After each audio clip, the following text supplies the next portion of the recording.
de la familia, de los hijos, la educación, que hoy estaremos abordando. También está con nosotros el pastor Edgar. Gracias por acompañarnos una vez más.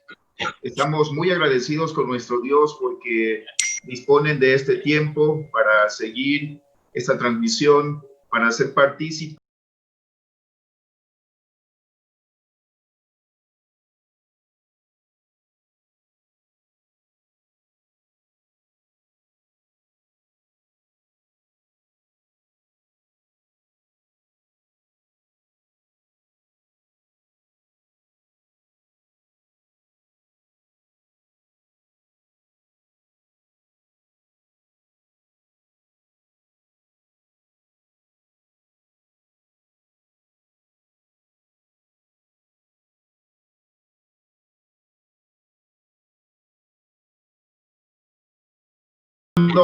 Una vez más, estamos.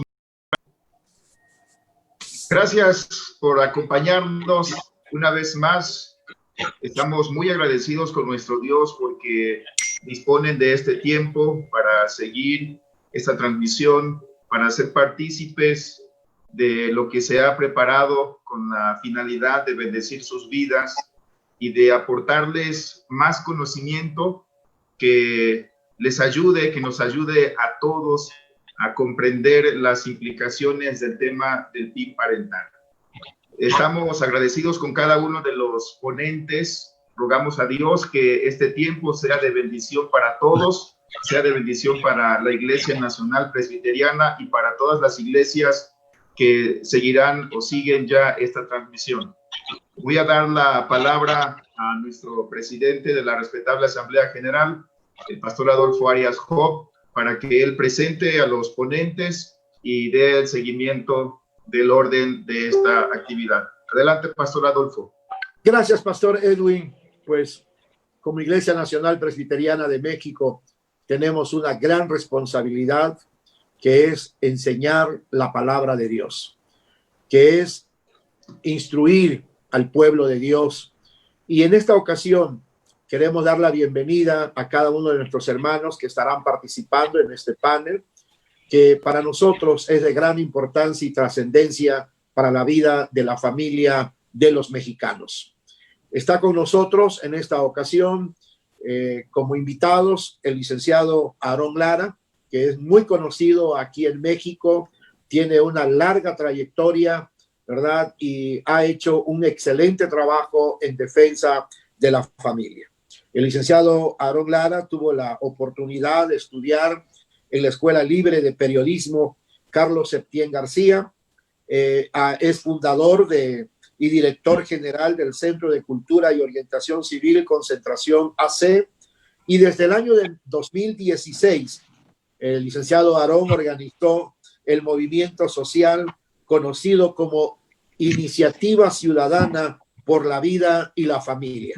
Y ahí lo tenemos en una lucha, ¿verdad?, constante, y queremos decir que el licenciado Aarón no está solo, cuenta con el apoyo de la Iglesia Evangélica, con todos los que defendemos a la familia, con los que defendemos la vida, estamos con él. También está con nosotros el doctor Juan Varela Álvarez, el hermano desde España, ¿verdad? Si no logramos verlo muy bien es porque está en otro continente. Doctor Juan, muchísimas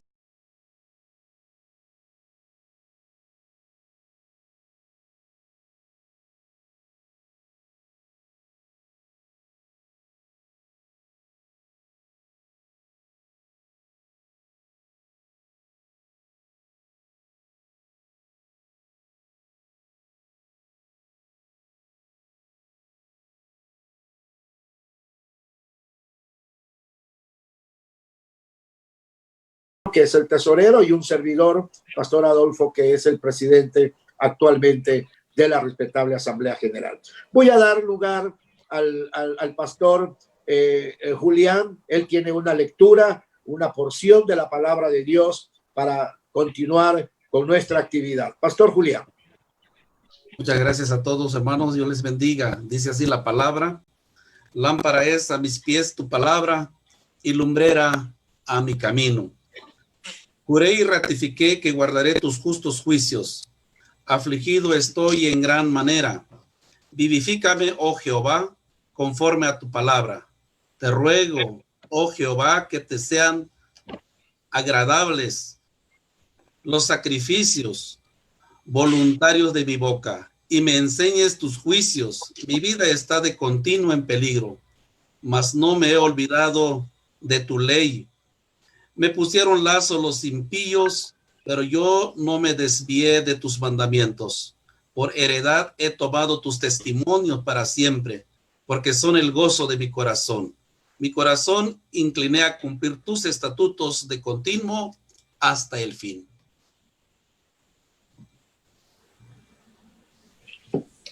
Muy bien, pues gracias, hermano, por la palabra leída.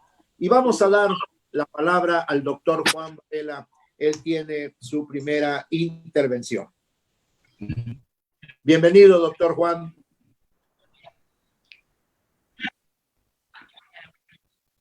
Muchísimas gracias. Un verdadero placer aquí desde la distancia y con los medios con contamos, ¿verdad? Poder participar, un privilegio, un honor. Bueno, pues es un placer para mí poder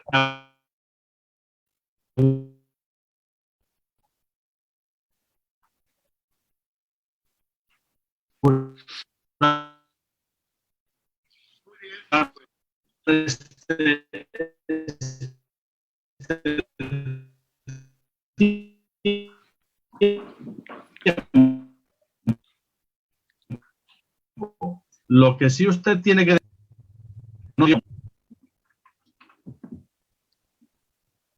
¿Ustedes me escuchan? Muy entrecortado, Juan, muy entrecortado. Qué lamentable. Si quiere repetir la pregunta. Sí. Qué lamentable. Se ve que no tengo una conexión por algún motivo. ¿Me escuchan bien ahora? Sí, mejor. Vamos a ver. Denme un minuto porque la conexión se ve que no es buena. A ver si conectando este aparatito se escucha mejor.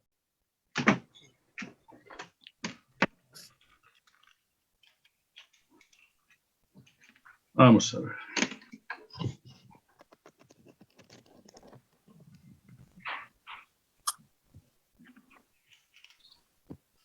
¿Qué tal? ¿Me escuchan ahora? Ahora sí, mucho mejor. ¿Me escuchan mejor? Mucho escuchamos mejor. Claro. Excelente. Pues doctor entonces, Juan. Vamos allá. Vamos allá. Vamos allá. Doctor Juan, pues nosotros, ¿verdad? Aquí queremos preguntar qué es y cómo se dio el desarrollo del PIN parental en España. Usted está muy relacionado con este tema. Bueno, pues sí, a mí me sorprendió que el término PIN parental, que es un término que ahora les explico dónde y cómo nace el año pasado, me sorprendió que llegara bajo esa misma terminología prácticamente. El término PIN parental nace el año pasado, concretamente es fruto de las elecciones generales en España, donde en una región del suroeste de España se tienen que hacer el partido que había ganado las elecciones, el Partido Popular, la derecha para entendernos, tiene que hacer alianzas con otros dos partidos para conseguir la mayoría necesaria o la mayoría mínima para poder gobernar. En la región de Murcia esas alianzas se hicieron con el partido de Ciudadanos, centro derecha para entendernos, y también se hizo con un partido que el año pasado salió al escenario público y que se llama Vox, un partido más de la izquierda, tiene connotaciones que a mí particularmente no me gustan. Entonces, ese partido, que diríamos de la derecha más conservadora, Vox, es quien pone como condición para cogobernar en la región de Murcia la la instauración del famoso PIN parental. El PIN parental, bueno, el PIN parental, como su nombre indica, tomado de la tecnología de Internet y de las redes sociales, alude a esas contraseñas que los padres ponen para asegurar que sus hijos no puedan ver contenidos nocivos dentro de la amplia gama de cosas que uno puede ver en Internet, ¿verdad?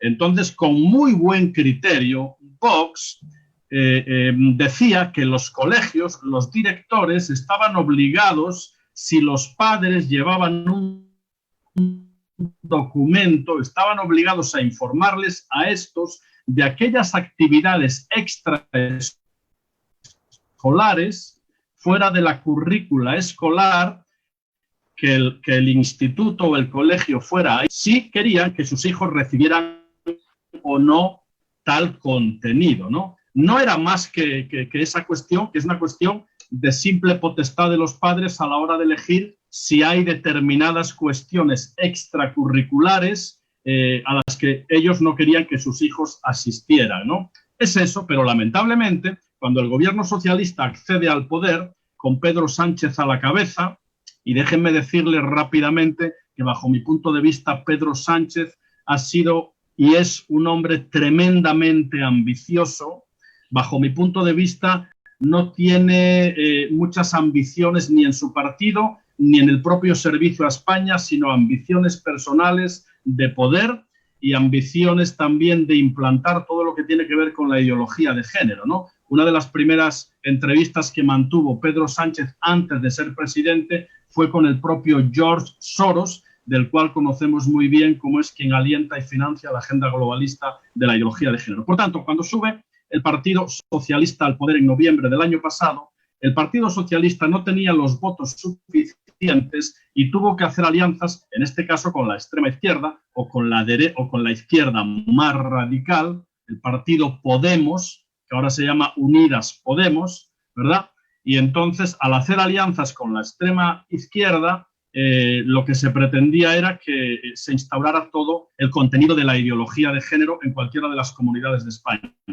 Por lo tanto, cuando el famoso PIN parental es instaurado en una de las comunidades autónomas de España, lo que eso provoca es que el partido reinante y gobernante, el Partido Socialista, lanzara el grito al cielo diciendo que esto es anticonstitucional, y es cuando la ministra de Cultura, la señora Celaá, dijo las famosas palabras que a todos nos sorprendieron, porque textualmente ella dijo: no podemos pretender creer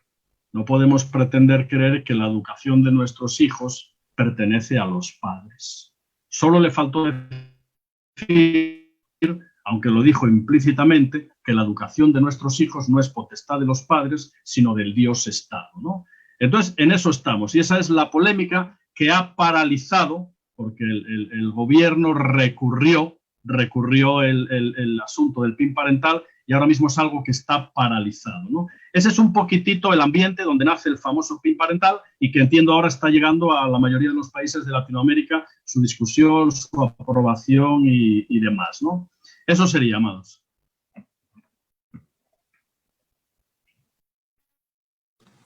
Ok, ¿y cuáles serían los desafíos y obstáculos en su aceptación, doctor Juan?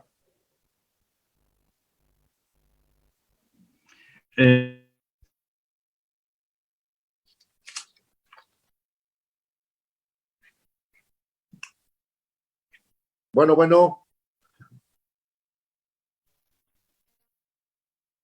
Doctor Juan, ¿sí nos escucha?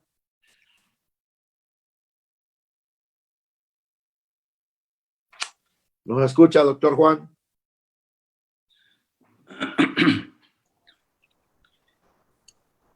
Se congeló. Y luego regresar. Sí, Sugiero seguir. Sí. se congeló su imagen. Sí, su imagen. Sí. Podríamos continuar con el licenciado Aarón Lara, ¿verdad? Que pudiera explicarnos un poquito cómo llega a México el PIN parental, ¿verdad? Cómo llega a nuestro país y cuáles serían, pues también, ¿verdad? Los obstáculos y en un momento dado la aceptación de esto. ¿Cuáles serían los desafíos? ¿Cómo no? Primero que nada, muchísimas gracias por esta oportunidad y por poder compartir este tiempo con la Iglesia Nacional Presbiteriana, a quienes respetamos, llamamos en el Señor. Nosotros consideramos a la Iglesia Presbiteriana como nuestra hermana mayor, así que con mucho aprecio y mucho respeto.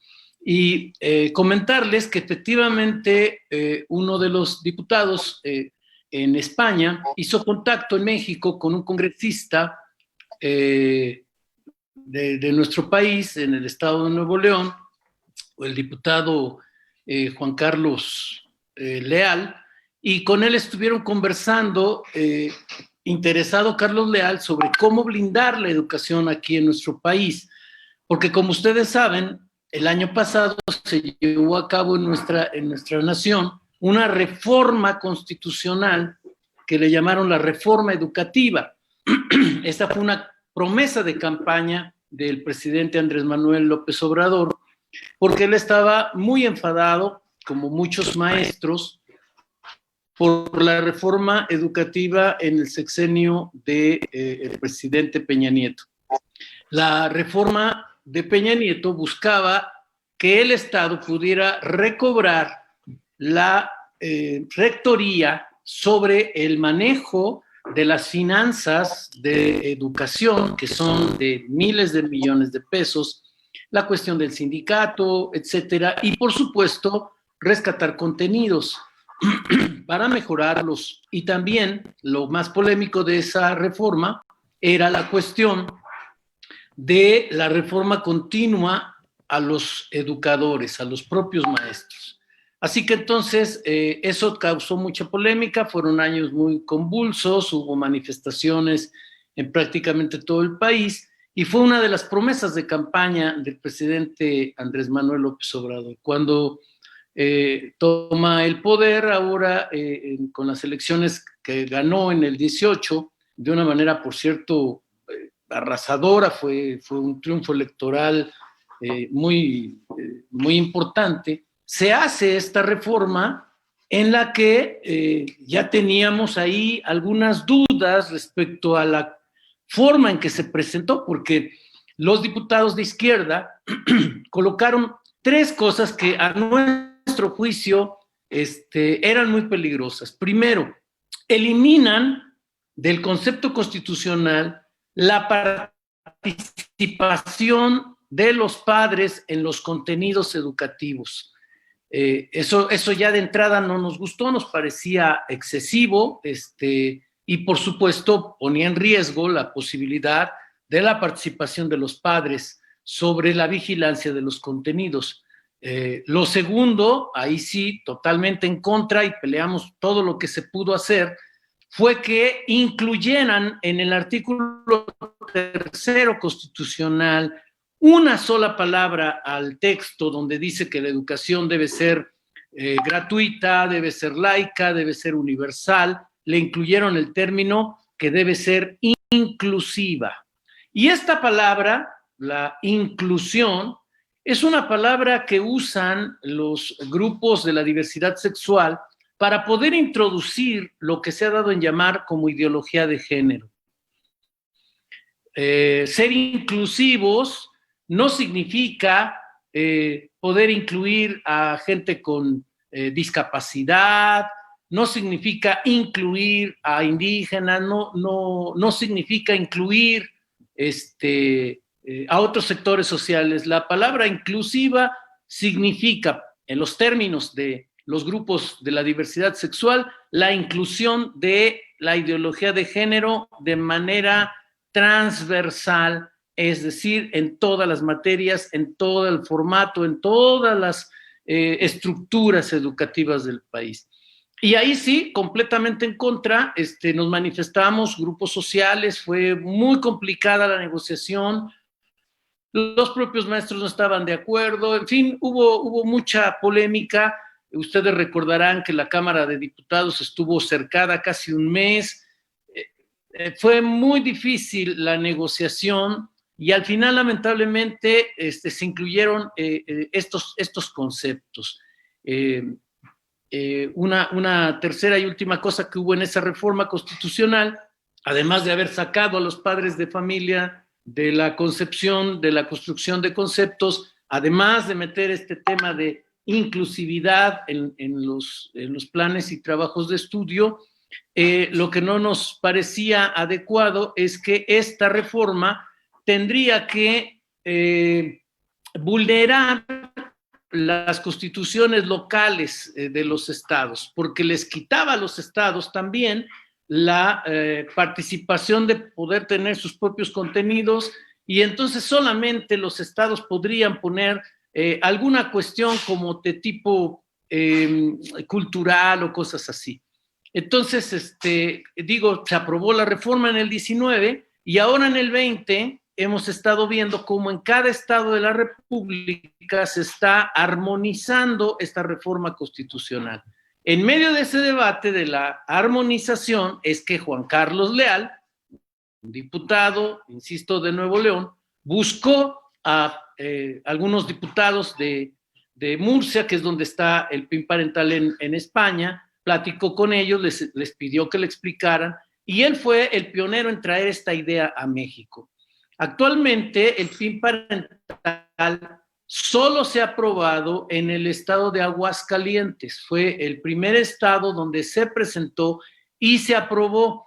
Y debo decir que se aprobó por mayoría absoluta, no hubo oposición. Todos los diputados votaron a favor de esta herramienta que se ha dado en llamar PIN parental. Antes de platicarles cuáles estados lo están ahora legislando, quisiera brevemente tratar de explicar qué es el PIN parental, porque mucha gente está confundida con el término, y ahora con los ataques que hemos recibido de la señora Olga Sánchez Cordero, todavía hay más confusión, porque ella dice que el PIN parental es anticonstitucional, lo cual no es cierto, pero de eso también vamos a hablar un poco más adelante. PIN parental es una figura jurídica para que los padres de familia podamos decir sí o no a que nuestros hijos puedan recibir información que no esté en los contenidos de los libros de texto, es decir, información adicional.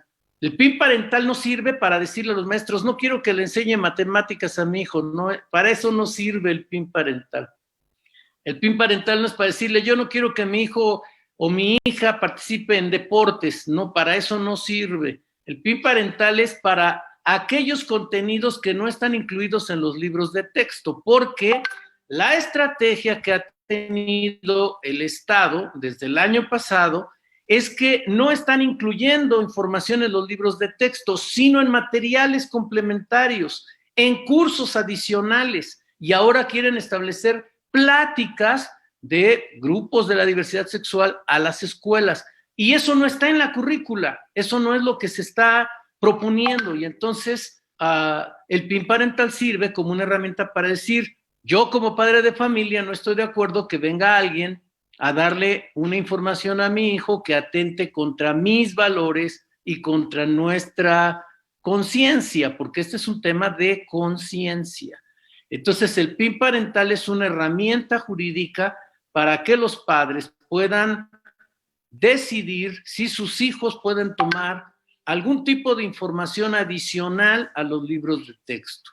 Así que entonces es falso que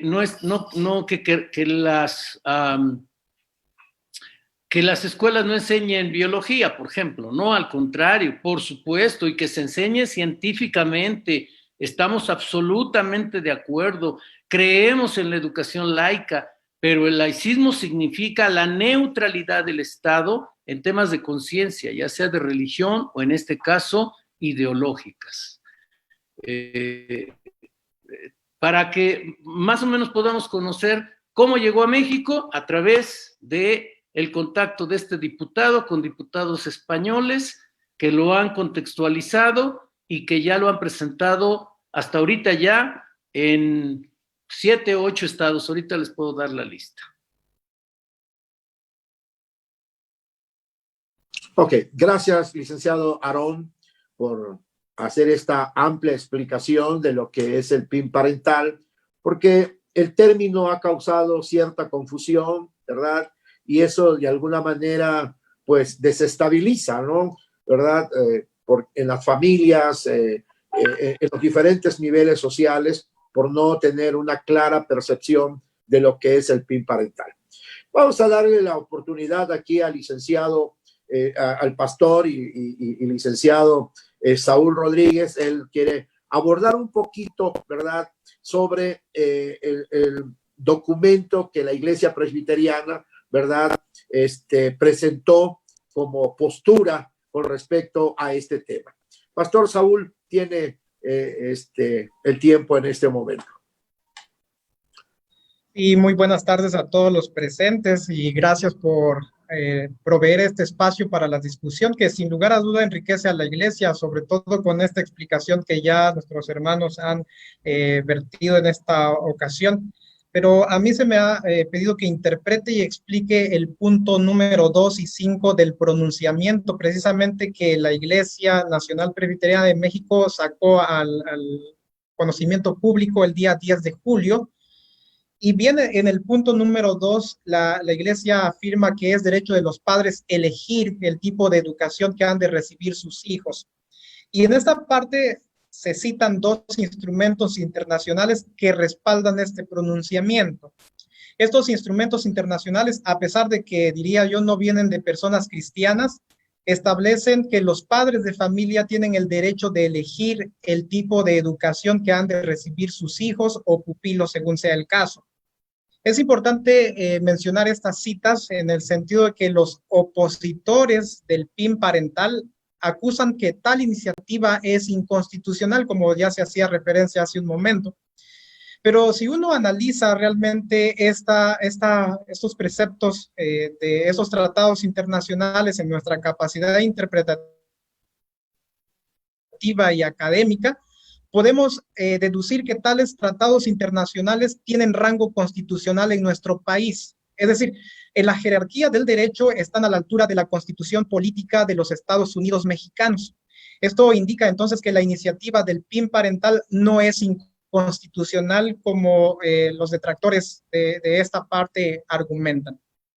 Los artículos citados son el artículo 12, fracción cuarta de la Convención Americana sobre Derechos Humanos, que establece que los padres y en su caso los tutores tienen derecho a que sus hijos o pupilos reciban la educación religiosa y moral que esté de acuerdo a sus propias convicciones. Esto es lo que dice literalmente este artículo 12.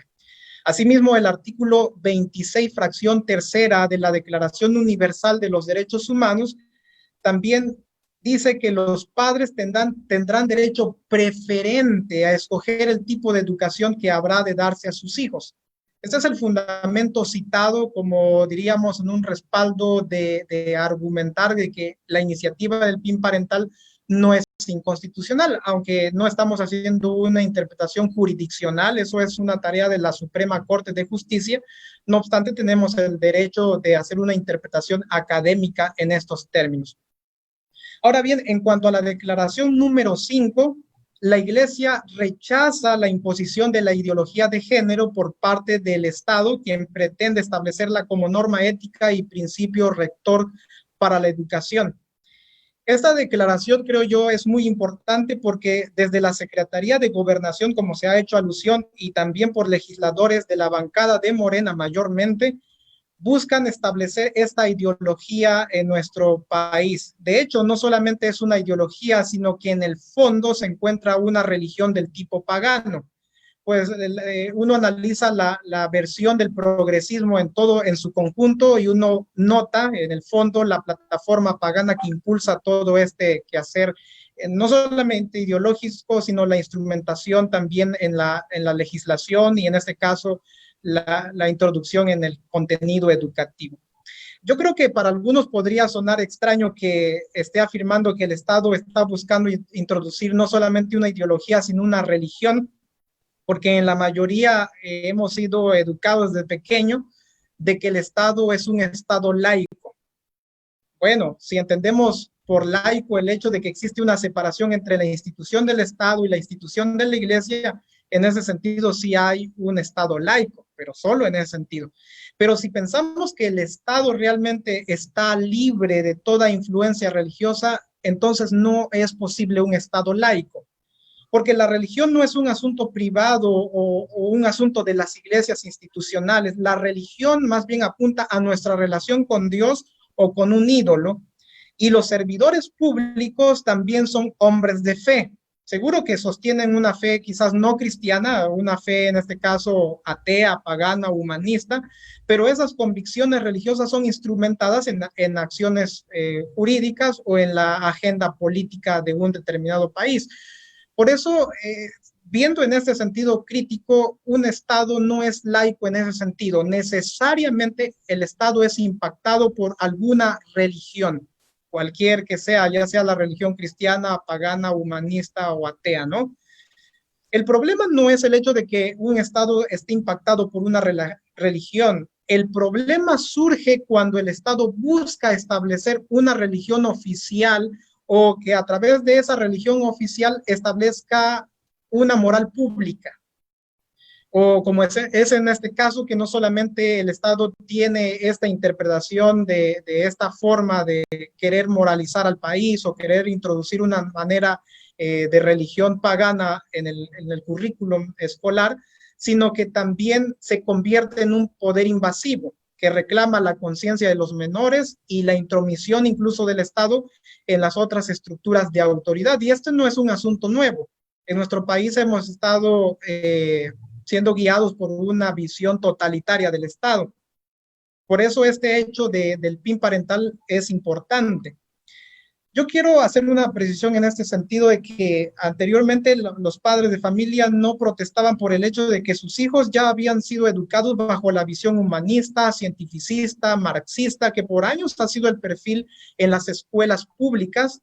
Pero bueno, es importante señalar que ahora, gracias a toda esta parte, como que hay un despertar, y es importante esto porque es necesario que los padres de familia y los cristianos asumamos nuestra responsabilidad delante de Dios. Y bueno, ya para concluir, quiero afirmar que el Estado tiene una tarea, y es la de impartir justicia pública, no el de andar de educador. La educación es una responsabilidad de los padres de familia, no es una responsabilidad del Estado. Esta sería mi participación, hermanos, por su atención. Muchísimas gracias. Gracias, Pastor Saúl, y creo que esa parte que en algún momento no había quedado muy clara, hoy la estamos entendiendo de manera muy amplia. Gracias por esta explicación tan amplia, ¿verdad? Para entender esta parte que es la postura, queremos decir que es la postura de la Iglesia cristiana, en este caso nosotros, la Iglesia Nacional Presbiteriana de México, y nos queda claro que la educación de los hijos, Dios la ha delegado a los padres a través de su palabra. Pastor Edgar, tiene aquí una participación también para explicarnos un poquito el punto 1 y el punto 3 del pronunciamiento que hicimos como Iglesia Nacional Presbiteriana de México. Sí, muchas gracias. Muchas gracias. Estoy muy contento de poder participar en este panel con personas tan capaces, tan importantes, ¿no? No solamente dentro de nuestra iglesia, pero también dentro del ambiente nacional, en la política pública. Me siento muy honrado, pues, de estar con ustedes teniendo esta posibilidad de compartir un poco el tema del posicionamiento, cómo nos pronunciamos, cómo la iglesia se pronuncia en contra de esta agenda aparentemente secreta, ¿no? Sobre la ideología de género, la identidad, etcétera.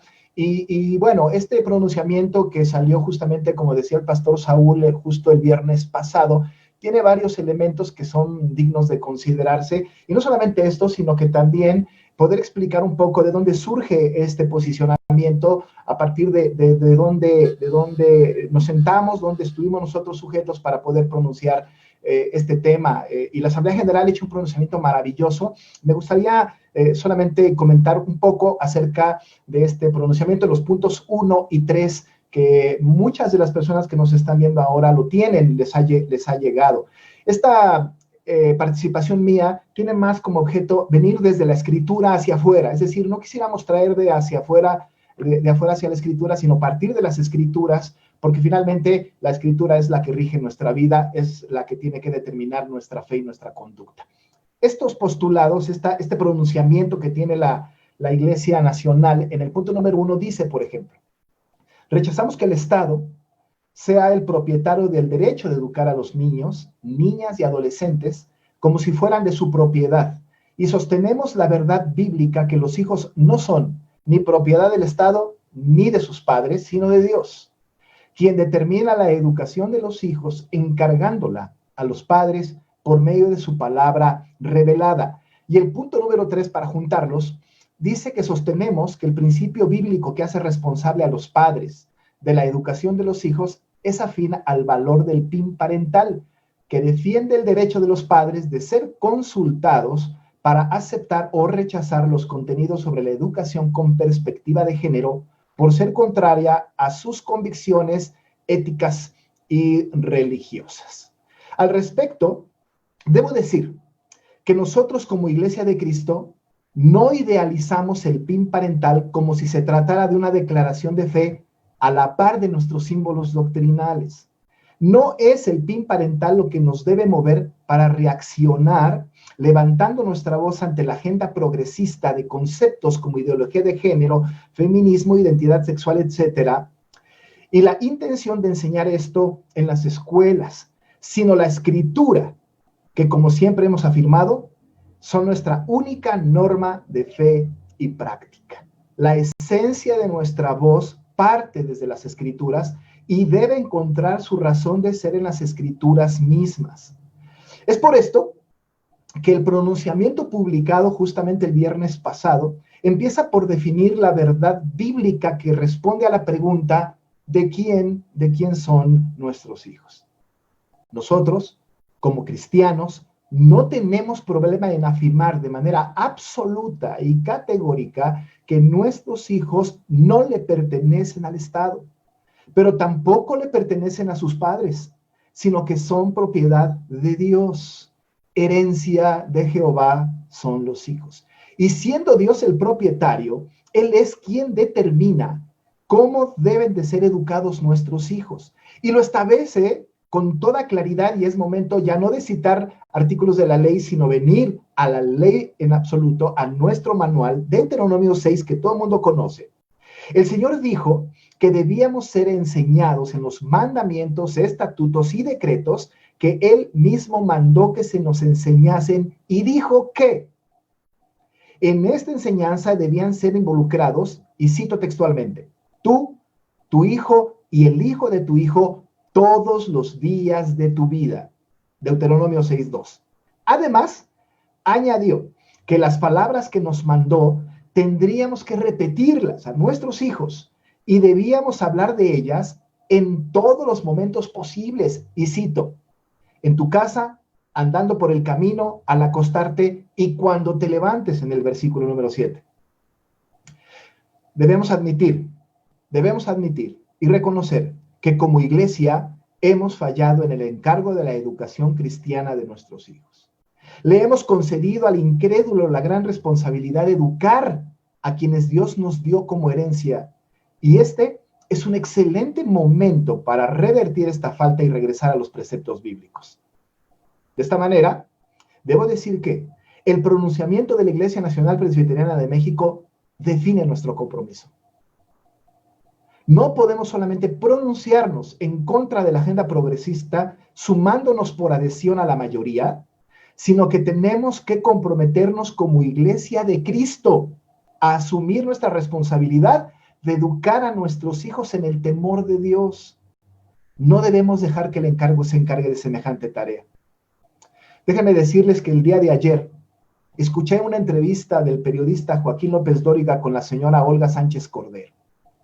En esta entrevista, declaradamente tendenciosa, la secretaria de Gobernación usó de manera peyorativa la expresión creacionista para señalar a sus adversarios. Lo mencionó tantas veces que no pudo pasar desapercibida. Ahora, debemos sentirnos aludidos. Debemos sentirnos señalados, porque nosotros como iglesia sostenemos la postura creacionista. Creemos que la familia fue establecida por Dios como una ordenanza de su creación, no solo para los cristianos, sino para toda la humanidad. Y ella insistentemente habló de que estaba atacando o que no iba a permitir que los creacionistas tuvieran éxito. Incluso lo comparó, lo contrastó con la teoría evolucionista de Darwin. Lo hizo repetidamente en esta entrevista que, como ya dije, fue totalmente tendenciosa. Sin embargo, en este intento de denostarnos, porque nos sentimos aludidos, y atacarnos, podemos decir con toda claridad que en el mayor de sus insultos estuvo el mejor de sus halagos. En el mayor de sus insultos estuvo el mejor de sus halagos. Celebro que nos ataje con términos de esta naturaleza. Para terminar, quiero recordar, hay una historia en la Escritura, en Hechos 17, cuando Pablo y Silas, en el segundo viaje misionero del apóstol Pablo, llegaron a Tesalónica y hubo un gran alboroto en Tesalónica. El apóstol Pablo y Silas fueron guardados en la casa de Jasón y luego fueron perseguidos porque procuraban matarles. La acusación que tuvieron Pablo y Silas en aquella ocasión, una acusación bastante seria, fue: estos que trastornan el mundo entero también han venido acá. Estos que trastornan el mundo entero. En el mayor de los insultos estaba el mejor de los halagos. La sociedad de nuestros tiempos dice de la iglesia de Cristo, estos que trastornan el mundo entero, o estos que se esconden detrás de su fe. A mí me parece que el posicionamiento de la Iglesia Nacional en estos dos puntos van llevándonos de la mano hacia que nosotros somos absolutamente responsables de la educación de nuestros hijos. Se la hemos delegado al estado de incrédulos, en donde están llevándolos por caminos equivocados, antibíblicos. Es nuestra culpa. ¿Qué estamos haciendo en casa? ¿Estamos trastornando el mundo entero? ¿Estamos contraviniendo los decretos de César? No podemos tener una actitud estatista de respetar a las autoridades solamente por respetarlas, porque cuando las autoridades van en contra de las Escrituras, nuestra lealtad debe de ser con la palabra inspirada del Señor. Nosotros creemos que la Escritura es inerrante, infalible, perspicua, suficiente. Y la base de nuestra defensa no está en el PIN parental. Por supuesto que compartimos la idea del PIN parental. Pero la base de nuestra defensa, la base de nuestra protesta, levantar nuestra voz, está puesta a partir de las Escrituras y continuará con las Escrituras y terminará con las Escrituras a pesar de lo que pase. Estamos listos para enfrentar la batalla en el nombre de nuestro Señor. Les agradezco que me hayan escuchado. Gracias, Pastor Edgar. Y dejamos muy claro que como Iglesia Nacional Presbiteriana de México, Iglesia Reformada, creemos y sostenemos que la Biblia es la única regla de fe y práctica para nuestras vidas. Pastor Edwin tenía por ahí una pregunta. Quisiéramos darle la oportunidad. Gracias, Pastor. Esta pregunta va dirigida para el doctor Juan Varela. Doctor Juan Varela, si puede abrir su micrófono para responder a esta pregunta. Esta tiene que ver con el aspecto de la masculinidad y feminidad en los niños y adolescentes. La pregunta va en este sentido. ¿Cuáles son los peligros que representa la educación ideológica o la educación con perspectiva de género para la masculinidad y feminidad en los niños y adolescentes? Adelante, doctor. Bueno, amados, ¿me escuchan ahora? Sí. Vale, estupendo, gracias. Vamos a ver. Es interesante un aspecto con el que yo quisiera y me gustaría comenzar. Nosotros, no solo como creyentes, defendemos el matrimonio heterosexual. Y defendemos el matrimonio heterosexual porque aún trascendiendo la ética bíblica, el matrimonio natural, el formado por un hombre, por una mujer y por los hijos habidos en tal relación, es el modelo mayoritario en toda civilización y en toda cultura con muchísima diferencia, ¿no? Aún desde el punto de vista de la antropología, el matrimonio natural, el conformado por un hombre, por una mujer y los hijos habidos en tal relación, sigue siendo, repito con mucho, el modelo absolutamente mayoritario, ¿no? Por lo cual, ya no como cristianos, sino como seres humanos que formamos parte de una civilización con un orden natural establecido, entendemos que la educación de los hijos compete al padre y a la madre. No estamos de acuerdo, evidentemente, con el concepto de igualitarismo que defiende que es igual o da lo mismo que un niño sea educado por dos hombres o por dos mujeres, porque a fin de cuentas todos somos iguales. Eso es absolutamente falso. Eso choca frontalmente, además, contra los conceptos teológicos, ahora sí, de diferenciación y de complementariedad. Dios no nos crea iguales, sino que precisamente nos crea completamente diferentes, ¿no? Y aquí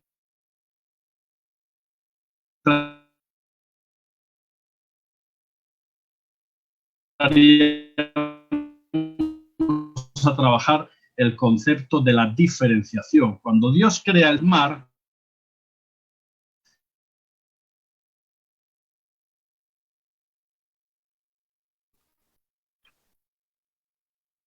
Se fue su señal, sí. Sí, se fue su señal. Vamos a pasar a otra pregunta para a ver si regresa la señal. Vamos a darle la oportunidad al pastor Rafael, que tiene una pregunta para el licenciado Aarón Lara.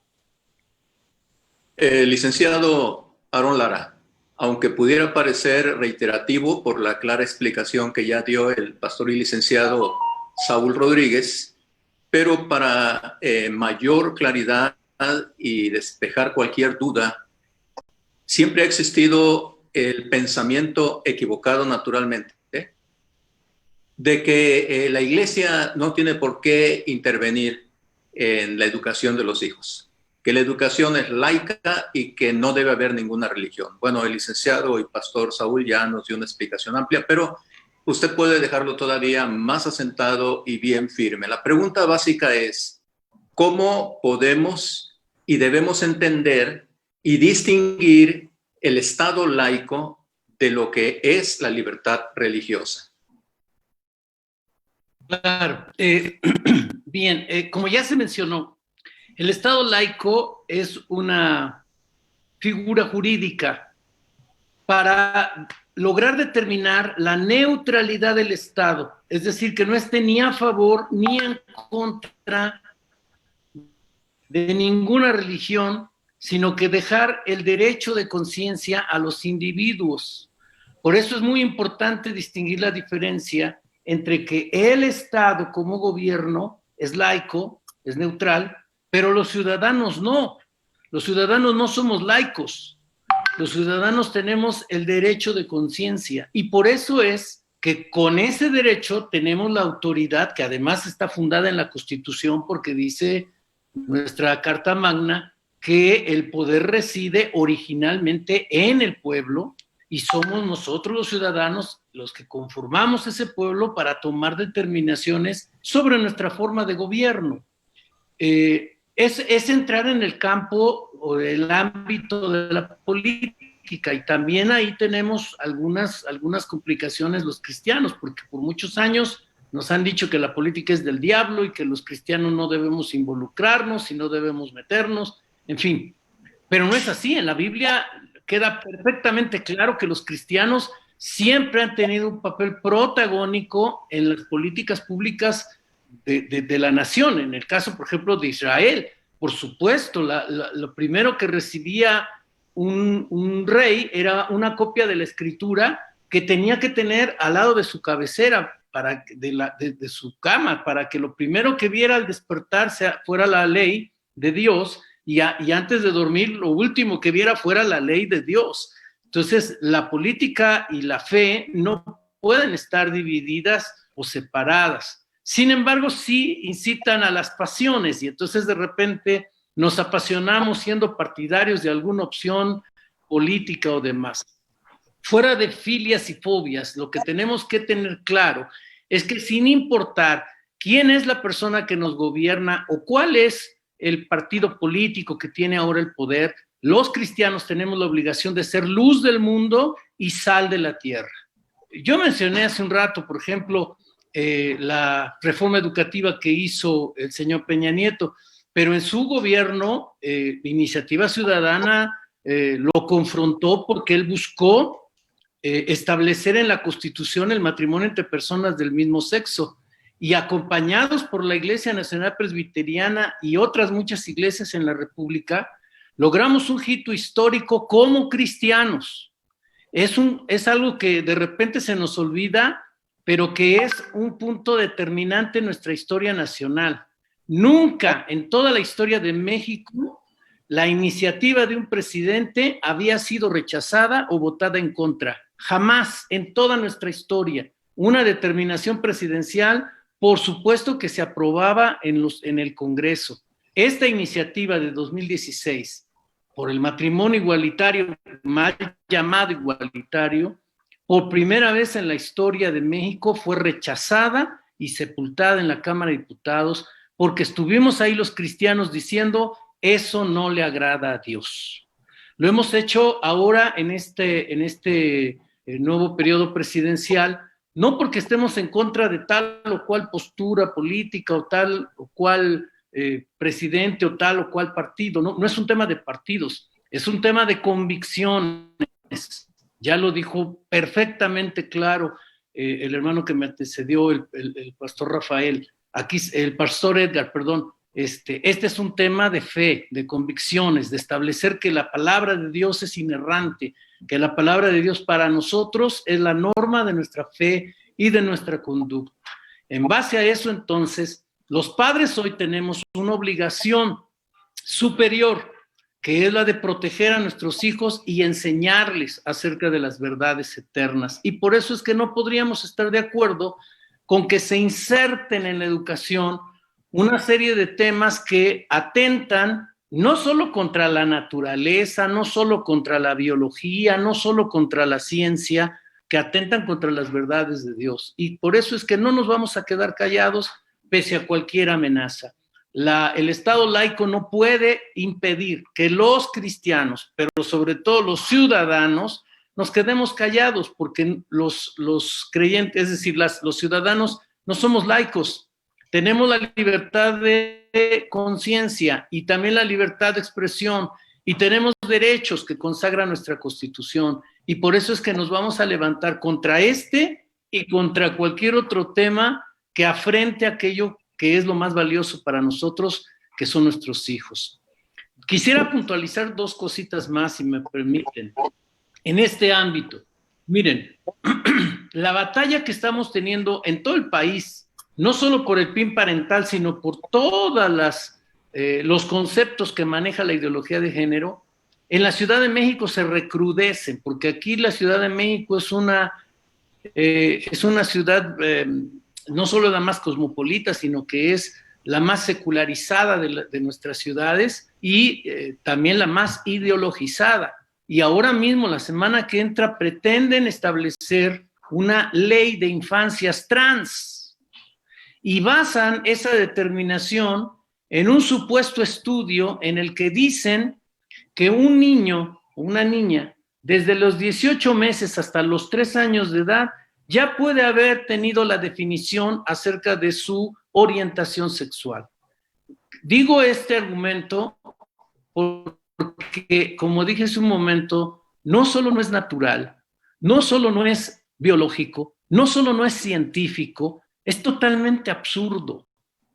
¿Cómo los cristianos nos vamos a quedar callados frente a una situación de esa naturaleza? Dios nos guarde de quedarnos callados. No debemos, no podemos hacerlo. Y frente a ese tipo de barbaridades y otras más, porque la ideología de género tiene 14, 15 demandas que se están presentando en todos los congresos de nuestro país, está un grupo de ciudadanos creyentes que están impulsando estas iniciativas. Mencioné hace un rato a Juan Carlos Leal en Nuevo León, pero tenemos una diputada cristiana en Chihuahua que valientemente está empujando estos temas, la diputada Marisela Sáenz, y tenemos en Aguascalientes a la diputada Karina Banda, y tenemos en Veracruz al diputado Gonzalo Guízar. Hoy mismo, en Chiapas, el diputado Maya de León estará presentando la iniciativa del PIN parental en el Congreso chiapaneco. En fin, hay cristianos que están ahí y que están ahí defendiendo estos temas por sus convicciones como creyentes, sin importar su denominación partidista, sin importar las complicaciones que da el entorno político. Aquí se trata de convicciones y sobre de eso el Estado no tiene ninguna autoridad, porque el Estado tiene que respetar precisamente el laicismo, que es la neutralidad del Estado en cuestiones de conciencia y en este caso de fe. Por eso es que intrometerse en las escuelas públicas para poder presentar este tipo de enseñanzas como científicas no solamente atentan contra la razón, sino contra la fe. Ok, muchas gracias, licenciado Aarón. Bueno, vamos a intentar con el doctor Juan Varela una vez más. Estamos teniendo ahí un poco de problemas de conexión y pues él de hecho ya nos mandó aquí presentando una disculpa por esta situación, ¿verdad? Inesperada, bueno, pero reconocemos que en este mundo nada es perfecto, ¿verdad? Entonces, doctor Juan Varela, si quisiera y pudiera, ¿verdad? Si nos permite la tecnología, continuar con la respuesta que estaba dando a la pregunta que se hizo hace un momento. Amados, yo quiero, claro que quiero, pero por algún motivo estos medios no funcionan siempre como uno quisiera. Miren, voy a ir al grano por si se me pierde la conexión y les propongo algo. Si volvemos a perder la conexión, olvídense de preguntarme más cosas. Yo con mucho gusto me quedo aprendiendo de lo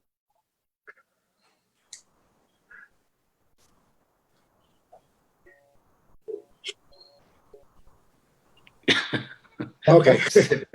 Bueno, por lo menos entendimos. Por los años 1900, ya no me escuchan. Bueno, le estábamos escuchando ya, a ver, inténtele. No, pues no. Si quita la cámara, quizás funcione mejor el audio.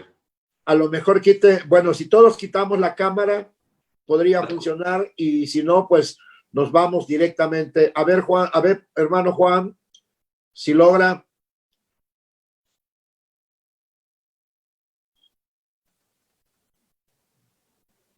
Es su audio, estoy viendo aquí que es su audio. Es su audio. Ok. Dice que sigamos. Sí, ¿me escuchan ahora? Ahora sí. A ver.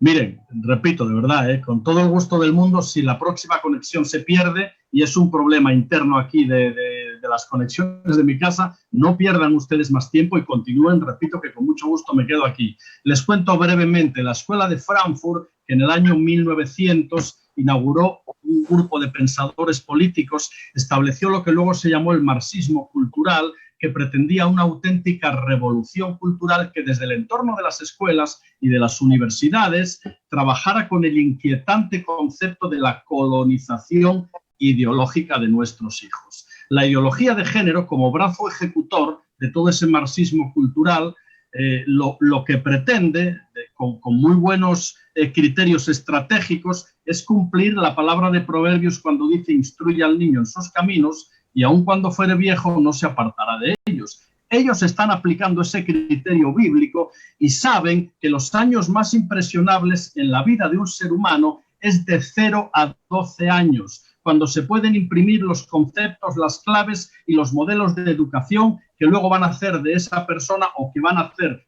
que esa persona tire por un lado o tire por otro en su percepción de ética, de filosofía, de moral y demás. Por lo tanto, la colonización ideológica es una de las armas que la ideología de género quiere utilizar precisamente desde las escuelas para colonizar e ideologizar a nuestros hijos y así llevarlos por los derroteros que ellos que ellos contemplan. ¿Me están escuchando o también se nos fue? Claramente.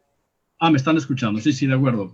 Entonces, lamentablemente, la ideología de género lo que pretende es eso, desde las escuelas y en los años impresionables de la niñez, inculcar en nuestros hijos los precursores de lo que luego van a ser en ellos un carácter que les capacite en educación, en ética, en moralidad, en sexualidad y en todos estos asuntos. Entonces, eso es tremendo y no lo podemos consentir. Los niños necesitan el aporte tanto del padre como de la madre. En el aporte de lo que papá aporta y de lo que mamá aporta está el sano equilibrio en una educación.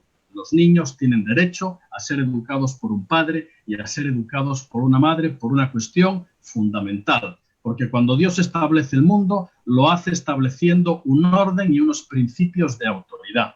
Ese orden establece que el matrimonio natural es entre un hombre y una mujer y que en sus distintas características complementarias, ambos padres van a imprimir en sus hijos las claves correctas y adecuadas para que estos se desarrollen con lo que aporta papá y con lo que aporta mamá. ¿Qué aporta la madre en la educación heterosexual? La madre es la seguridad del hogar.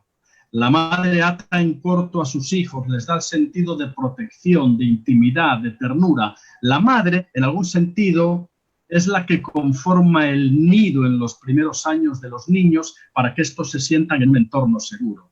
El padre, de alguna forma, es el puente que tiene que literalmente destetar a los niños del contexto protector del hogar y ponerlos en juego con el reto de un mundo exterior competitivo y complicado. El padre aporta competitividad, el padre aporta cierta dosis legítima de agresividad que tiene que ver con la testosterona, por cierto, no es solo la hormona de la sexualidad, es la hormona del empuje, es la hormona de cierto carácter fuerte que tiene que tener todo hombre en este caso, ¿no? Por lo tanto, si la madre es la seguridad del hogar, la madre retiene, el padre es el puente que envía. Y en ese proceso, los niños van adquiriendo las claves necesarias, ¿verdad?, para constituirse en hombres y en mujeres. Aparte de que la voz de papá, la voz del padre en este caso, es la que afirma la identidad masculina y la identidad femenina, tanto de los niños como de las niñas, ¿no? Por todos estos motivos, estamos absolutamente en contra de los postulados de la ideología de género que pretende que dos hombres o dos mujeres puedan educar adecuadamente la vida de un niño. Para nada, un niño para que crezca con una alternancia adecuada en lo que aporta el padre y la madre, tiene que tener lógicamente un matrimonio o unos papás en un contexto heterosexual, para de alguna forma equilibrar, ¿no? Aquí en España decimos, por ahí van los tiros, ¿no? Podríamos hablar muchísimo más, pero por ahí van los tiros en cuanto a lo que aporta el papá y lo que aporta la mamá en la educación heterosexual. Doctor Juan, yo creo que aprovechando que tiene audio conexión y que le escuchamos, podríamos dar un tiempo más para que abunde sobre el tema, ¿verdad? Si se corta la señal, bueno, pues ahí la dejamos, ¿no? Pero tiene el tiempo para abundar un poquito sobre este tema, sobre todo cuando tenemos que hablar sobre los ritos de transición del niño hacia el hombre y todo esto que a mí me interesa mucho que lo podamos abordar. Ok, vamos adelante. Aprovechemos que ahora tenemos conexión. Decimos de mano y de base algo que comúnmente todos ya sabemos. Hoy asistimos a una crisis de la masculinidad sin precedentes. Hoy, según el sociólogo Lipovetsky, es más fácil ser mujer que ser hombre. Y en cuestiones de identidad, lamentablemente, así es. Lipovetsky tiene una frase a nivel sociológico muy interesante que reza de la siguiente manera: el hombre tiene miedo de ser hombre y la mujer con ser mujer no tiene bastante. Esa frase resume a la perfección cómo hemos dado la vuelta a la tortilla y el mismo machismo histórico y negativo que la ideología de género, con cierta razón, porque hay cierta verdad en la gran mentira, esa es la estrategia del enemigo, ¿verdad? Ese machismo histórico que la ideología de género pretende combatir, lamentablemente se convierte en un embrismo, y la ideología de género, con el feminismo radical a la cabeza, literalmente lo que pretende es utilizar las mismas armas, pero en el opuesto que utilizó el machismo, para no igualarse al hombre, que ese sería el feminismo de equidad, no para conseguir los mismos derechos del hombre, que ese sería el feminismo legítimo de equidad, sino para superar al hombre y prescindir de él. Por lo tanto, esto nos habla de que en esa tremendísima crisis de la masculinidad, uno de los aspectos fundamentales que provocan o que favorecen la sana identidad tanto del niño como de la niña son lo que en sociología y en antropología se llaman los ritos de transición, los ritos de homosocialización. Cuando uno busca las culturas que llamamos salvajes, y entonces uno se va a las culturas del África profunda o del Amazonas, observamos que esos pueblos que viven en constante armonía con el entorno natural y que por lo tanto tienen la sabiduría de lo ancestral y están ligados a los ritmos de la tierra, en todas esas culturas hay sanos rituales de homosocialización y de transición, particularmente para el varón. ¿Por qué para el varón? Y ahora nos remitimos a la cultura occidental, sobre todo en las épocas actuales, ¿no? Fíjense que una mujer tiene más asideros, tiene más rituales de transición para afirmar su feminidad que el varón. Pongamos un ejemplo que ustedes van a entender muy bien, aunque en España no es así. En cualquier lugar de Latinoamérica, desde México hasta Chile, cuando una jovencita cumple los 15 años, ustedes en cualquiera de sus países le hacen el fiestón del siglo, la fiesta de la quinceañera. Eso es un ritual cultural de transición a la feminidad, quitando todo lo que tiene que ver con la bebedera, la comedera, la cuestión comercial de esos actos. Eso en sí es un acto cultural donde esa jovencita entra a la ceremonia o a la fiesta, entra una jovencita y sale una mujer. Yo recuerdo que estuve en una fiesta de quinceañera en Colombia y la niña iba preciosa con un vestido de novia, pero llevaba calzadas, no sé cómo le llaman ustedes, unas bambas, unos tenis, unas deportivas. Yo decía, Dios mío, pero qué poco gusto tienen esta persona, la niña tan hermosa y calzada con unas deportivas, con unos tenis. Claro, todo tenía su propósito. En un momento dado fue papá, la voz de papá, quien se acercó a la niña, se arrodilló y con una caja de zapatos le quitó las deportivas y le puso sus primeros zapatitos de señorita. Eso es un ritual cultural que afirma feminidad. ¿Qué tienen ustedes para el varón cuando cumple 15 años? Yo les digo, ustedes no tienen nada. Al igual que en España, da igual que sea el niño o la niña quien cumple 15, no hay ningún tipo de ritual. Cuando un niño sabe que dejó de ser niño y empezó a ser adulto, no está tan definido en los varones, porque es que además las jovencitas tienen un ritual biológico de afirmación de su feminidad. Llegados los 12 o 13 años, a toda mujercita le llega la regla, le llega la menstruación. Y a su mamá le tiene que decir, hija, esto es normal, no te preocupes, ya eres una mujer. Hay un ritual incluso biológico que determina que la niña deja de ser niña y pasa a ser mujer. ¿Qué ocurre para el varón? No existen esos rituales. Por eso usted toma a un niño con 15 años o a un jovencito y a una jovencita con 15 años. ¿Sabe quién es más maduro absolutamente en todo? La niña. Porque el niño a veces, al carecer de sanos rituales de homosocialización, está y vive en una adolescencia perpetua. Muchos jóvenes nunca abandonan esa adolescencia porque no se les han marcado sanos rituales de afirmación de la feminidad, de la masculinidad, perdón. Y recuerden que un ritual no es sino un acto público. Recuerden que todo lo que se simboliza marca un antes y marca un después. Un ritual es un acto público que determina el final de una etapa e inaugura otra nueva etapa. Son escalones de madurez en el proceso madurativo de cualquier ser humano. Para la niña hay unos cuantos, para el varón lamentablemente hay muy pocos. En toda cultura extrabíblica, repito, hay sanos rituales, bueno, algunos no son tan sanos porque son un poco bruscos, para el varón, para que éste se reafirme en su masculinidad. Por ejemplo, en determinadas tribus, cuando un jovencito cumple los 12 años, lo envían a la jungla con un arco y unas flechas y le dicen no vuelvas hasta que no traigas un animal cazado. ¿Saben quién se va? Se va un niño. ¿Saben quién regresa? Regresa un hombre.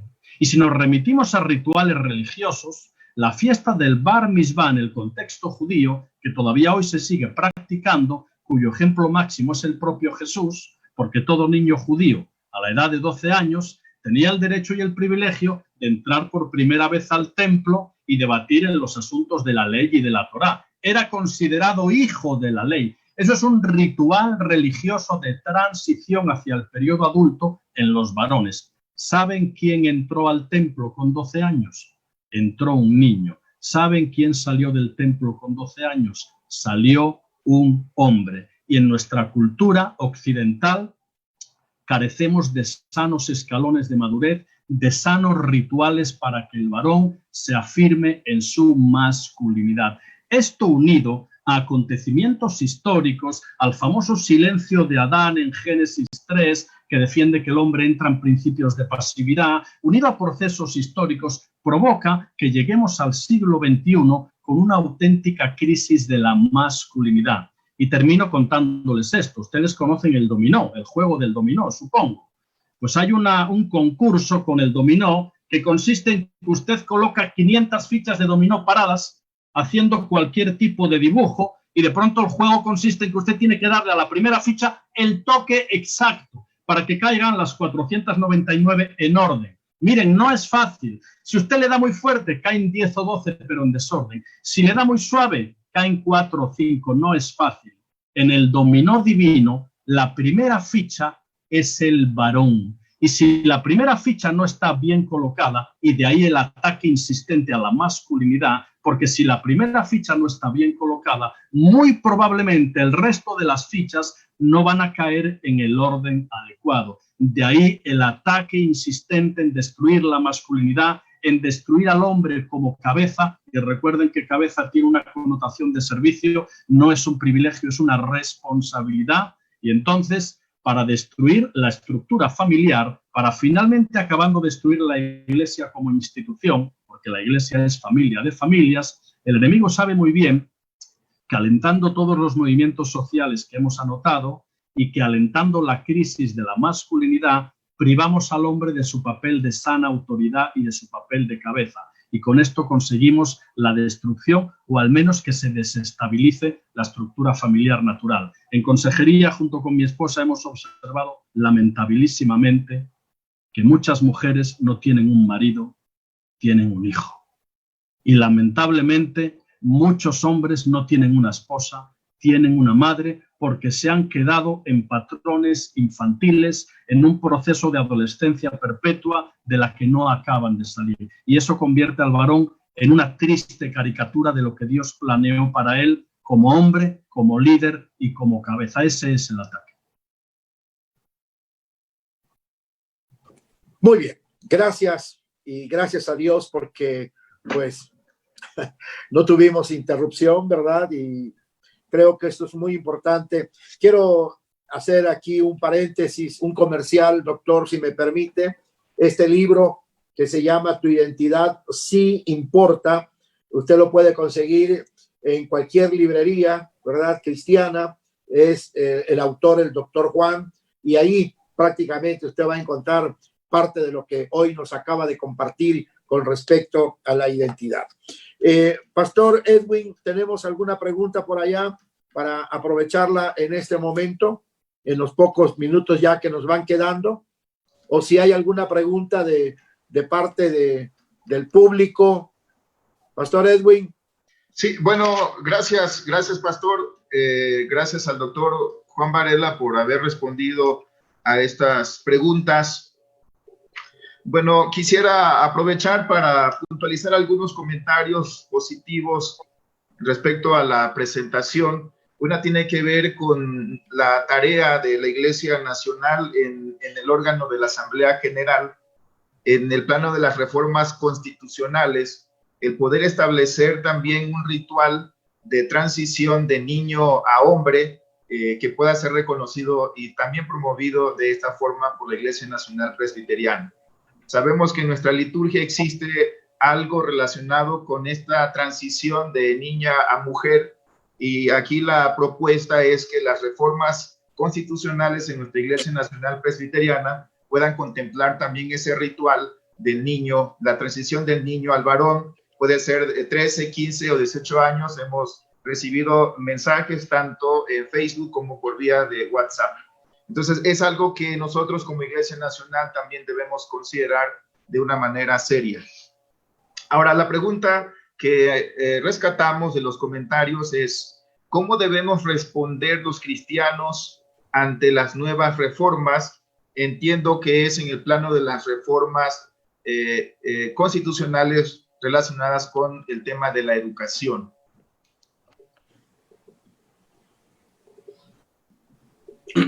Bueno, ¿quién quiere contestar? Sí, bueno, si me permiten, lo más importante es la manifestación pública. Si los ciudadanos no nos manifestamos,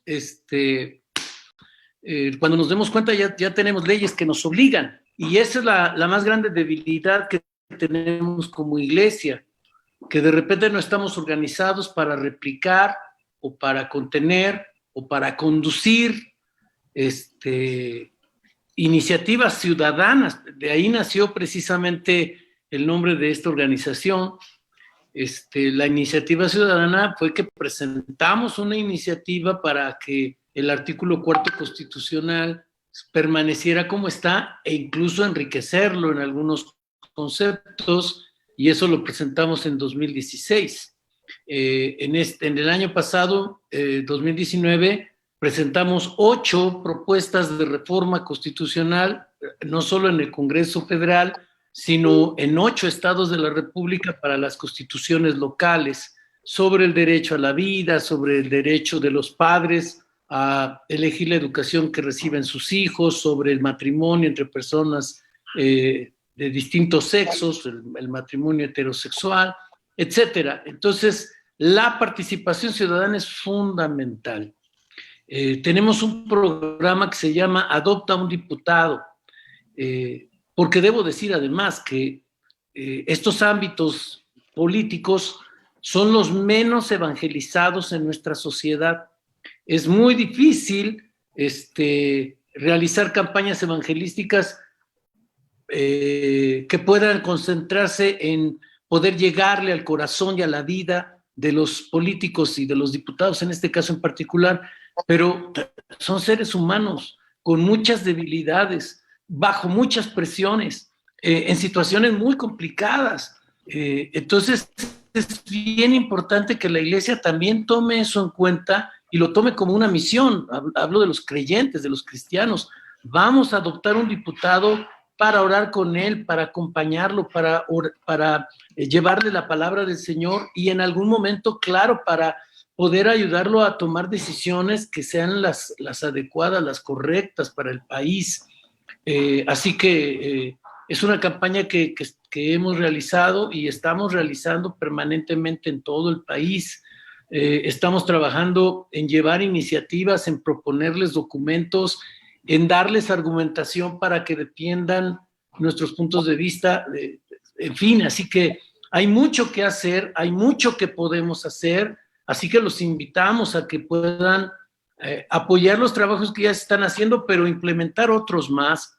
Este tipo de documentos como el que hizo la Iglesia Nacional Presbiteriana es fantástico, es fundamental, y que podamos hacérselos llegar a los legisladores, pero también a quienes tienen el encargo ejecutivo directamente al presidente Andrés Manuel López Obrador. Es bien importante que él conozca este tipo de pensamientos, porque mientras no tienen la información, pues ellos siguen en sus proyectos, pero con este tipo de manifestaciones de ciudadanos, ellos pueden cambiar su forma de pensar, y esa es la tarea que la iglesia necesita hacer. Así que yo los animo a que podamos conjuntar esfuerzos, porque hablando de las fichas de dominó que decía hace un rato Juan, no es lo mismo tener un juego con 10 fichas que con 100, que con 500, que con 1000. No es lo mismo que reciban una carta a que reciban 10, a que reciban 50 o a que reciban 1000. El día de ayer, en el Congreso de Baja California, le enviamos solo a una diputada, a un diputado, 450 mensajes. Y el hombre pues reaccionó y finalmente pudo llevar a cabo una votación como la que se le sugirió, se le exigió, se le pidió, pero 450 mensajes a un solo diputado. Imagínense que lleguemos a tener 4,000 mensajes, 40,000 mensajes, 4 millones de mensajes. Nos tienen que oír. Y esa es la voz profética que a la iglesia le toca asumir, ser esa voz que necesitan escuchar quienes tienen el poder de decisión, que con un voto pueden cambiar el destino del país. Pero necesitamos que nos activemos como cristianos. Así que los invitamos a que podamos trabajar unidos. Por supuesto, a través de la Iglesia Nacional Presbiteriana podemos entrar en contacto y hacer muchos planes, porque hay mucho trabajo que hacer. Gracias, licenciado Aarón, y nosotros nos queda claro que la iglesia cristiana en México no es una minoría. La iglesia cristiana en México ha crecido. A lo mejor no se ha identificado, pero la iglesia cristiana en México, no solo la iglesia presbiteriana, la iglesia cristiana, los evangélicos han crecido en este país, y creo que es lo que en algún momento dado está causando cierto miedo, ¿verdad? Porque la iglesia está haciendo presencia en los diferentes escenarios de la vida, de la sociedad. Ahí está la iglesia cristiana, la iglesia evangélica, manifestando su fe y sus principios éticos y morales como Dios los ha establecido en su palabra. Pastor Edwin, ¿alguien tiene alguna pregunta? Pastor Saúl. Yo solamente, sí. No, continúen. Pastor Saúl, y le damos aquí al Pastor Juan. Y aprovechando, yo creo que este espacio que tenemos, es importante que la iglesia, como que los creyentes, asumamos una participación ciudadana más directa. Y esto es aprovechar este espacio también para hacer un llamado a la iglesia, porque muchas veces se ha pensado que los asuntos de política, como bien se refería hace un momento, son asuntos negativos, ¿no? Que el cristiano no tiene nada que hacer en política. Y precisamente por esa visión equivocada se deja que los asuntos de política estén siendo desarrollados por personas que no tienen el temor de Dios, y la iglesia se convierte en una parte que sigue la inercia nada más, o es indiferente a las realidades.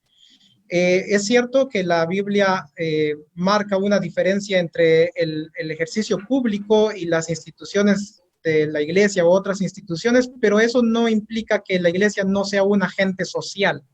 También participa en este sentido, y los cristianos tenemos una participación ciudadana, y no solamente en ese sentido, sino creo que debemos estar pensando en articular una propuesta realmente, y de hecho hago hincapié aquí, un paréntesis, un grupo de personas estamos trabajando en la elaboración de una alternativa diferente. De hecho, lo encuentran en una página que tenemos que se llama Acción Política Cristiana. La idea es articular no solamente una visión de Estado, sino también articular estos asuntos de iniciativa y todo, como lo está haciendo Iniciativa Ciudadana. Y yo creo que podemos trabajar a la par y en ese sentido también en todo lo que tiene que ver con los asuntos del Estado. Esto sería una precisión o un llamado a la iglesia, nada más. Muy bien, Pastor Saúl. Bueno, Pastor... ¿Puedo hacer una pregunta al doctor Varela? Sí. Aprovechando que tiene su audio ahora. Claro, claro que sí, Pastor Rafael, y aprovecho que diga lo que tenga ya que decir también. Muy bien. Doctor Varela, hemos seguido durante mucho tiempo la vida política y social de España, desde el año pasado, con todo el movimiento que ha habido. Y gracias a Dios que allá hay una organización política bien definida en cuanto a sus principios cristianos. Me estoy refiriendo al partido Vox, que no le da temor, no le da miedo pararse en cualquier foro y defender a la familia. No obstante, los ataques no solamente verbales que han recibido, sino agresiones físicas, literalmente.